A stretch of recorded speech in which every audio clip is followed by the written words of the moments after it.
So now it's a pleasure to hand over to Jenny and Rachel, who are going to talk about the challenges with adherence from the patient and family perspective. Jenny. Thank you, Martin. Hello, Rachel and I are going to talk to you about barriers in achieving adherence within the family unit. I myself have a 21-year-old daughter who has Silver-Russell syndrome and growth hormone deficiency. Georgia has been on growth hormone treatment since the age of 3 years. I also work for the Child Growth Foundation as the Membership and Parent Support Manager. Some healthcare professionals do not always have sufficient knowledge, time or experience of the treatment and management of growth disorders, often giving conflicting advice. If a healthcare professional doesn't know or understand the disorder, the patient doesn't always receive adequate or correct information, which may result in the patient or parent not realising how effective and worthwhile the treatment can be, and equally not appreciating the costs involved in growth hormone treatment. Many patients and parents are concerned about the safety of treatment. If the correct information and reassurance is not given by the healthcare professional, this can result in them consulting the web and receiving even more inadequate and incorrect and sometimes worrying information. More accurate information needs to be available regarding the benefits of growth hormone treatment. It isn't just about growth. Treatment has so many other benefits, including improved health and well-being and the improvement of self-esteem. More accurate information of the growth hormone devices is required. The medication is more or less the same regardless of the brand, so it's really important to get the choice of device right from the outset. Size, comfort, storage requirements all should come into play with this, and such as the family dynamics and travel all has an important role to play. Patient choice should be offered wherever possible. If the patient makes a choice, then it is much more likely to be suitable and therefore a stronger likelihood to adherence. The Child Growth Foundation recently conducted an online survey amongst its members, and we received 117 responses. The majority of responses were from patients with growth hormone deficiency, multiple pituitary hormone deficiency, Silver-Russell syndrome, small for gestational age and intrauterine growth retardation. The two most relevant questions were you offered a choice of growth hormone, and how often does your child miss a dose? We received 111 responses and 31% were not given a choice. In the UK, patient choice is very inconsistent. There are guidelines which are produced in England and Wales regarding growth hormone treatment, which you can see by following the link to the NICE guidelines.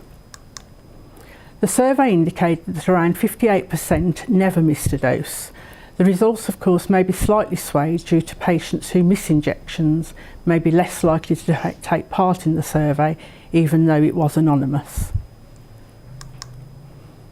The patients with less specific or undiagnosed growth disorders seemed more likely to miss doses. As you can see, this seemed particularly evident with the intrauterine growth retardation and the small for gestational age groups, with only around 30% of patients never missing a dose, as opposed to 78% of multiple pituitary hormone deficiency patients.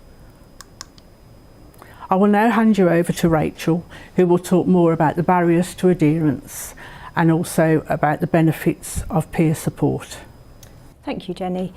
As mum to Emily, who was on growth hormone therapy for 4 years, and also over a decade of helping the Child Growth Foundation and managing the Facebook group that we have, we've seen the same types of common topics come up over and over again when looking at barriers to adherence within the family unit.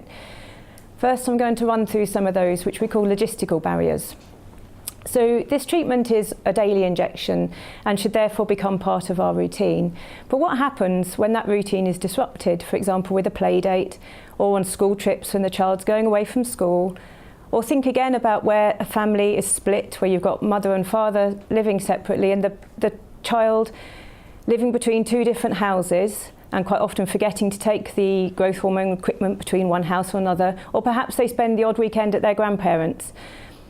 Couple this together with the fact that, as touched on before, the results are not immediately obvious, So therefore, patients don't really necessarily think about the long-term outcome of the treatment. It's easy to understand why they might think missing the odd treatment here or there is not going to be so much of an issue.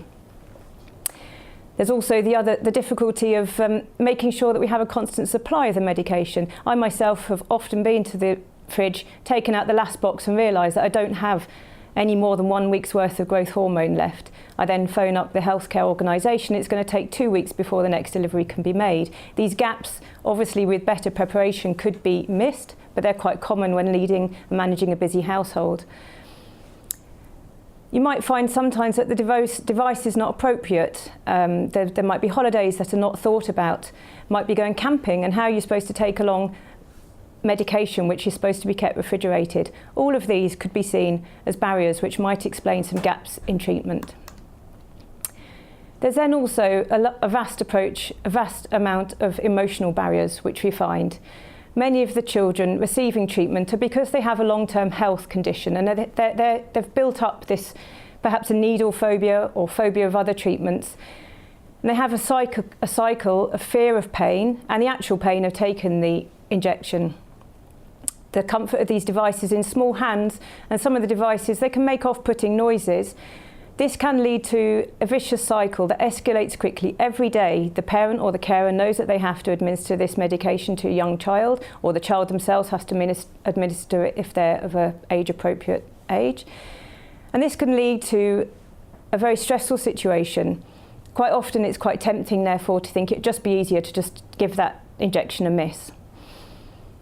Longer term, a child might start to feel a bit different to their peers, especially around friends. There's not going to be many of them who are having daily injections. Most of these growth disorders are quite rare.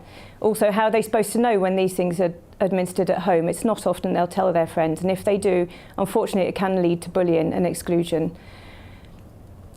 Changes also change as the child grows up themselves. If they're undergoing other stressful decisions, for example, transition from primary to secondary school, or perhaps when they're a bit older in their teenage years, which are always troublesome, and then with the extra stress of exams, it's easy to understand that on top of all of these daily stresses, having to have a daily injection is something that might be easy to pass. All of these can lead to feelings of stress and isolation for both the children and for the adults included. And this is where I'd like to talk about the benefits of peer support. If you can reach out and find other people, other parents who are going through the same experiences as yourself, you no longer feel as stressed and as isolated. Peer support organisations can support and advise their own patients. They can support and advise healthcare professionals. They can connect together other parents and patients who are going through similar issues.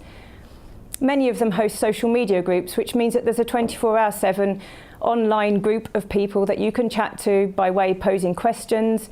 You can ask as a parent if you've got a clinic date coming up, perhaps they have some ideas of how best to deal with that clinic date, and they can go well equipped and well supported into those situations. The peer support groups are usually nationally based, but now in today's technology, obviously there's less of a geographical barrier. In the UK, we have the Child Growth Foundation, and there's the annual convention where you can gather together, physically meet other families, make lifelong friends. There's also the Facebook groups that we talked about earlier, website and helpline.